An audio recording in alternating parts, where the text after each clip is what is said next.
顶礼拜六是世界腊肉日，台东的关山桥上就出现一只腊肉，后来是放送去野生动物保育协会，因为健康无啥问题，就随野放。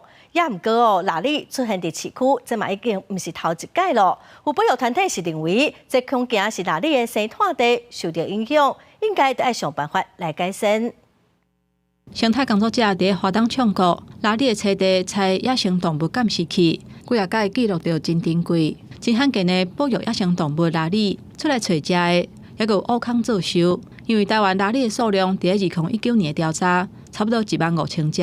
伫台东县鸾山地区族群的密度，每100公顷差不多有12.8只，数量是真少。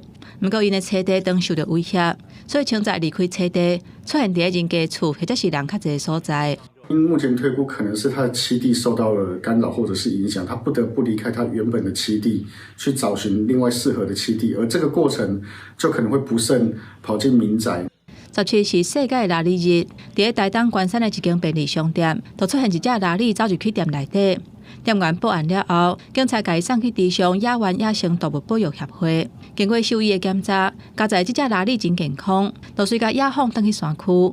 不过嘛，怀疑讲可能是有人捡到，唔知要安怎处理。警方呼吁，民众若是捡到腊肉，就要通报，若无可能会违反野生动物保护法。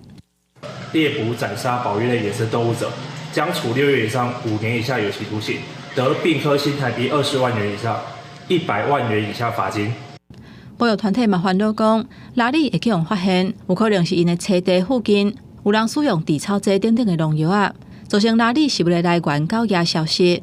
这腊肉因为想要找食的，所以离开栖地才会去互发现。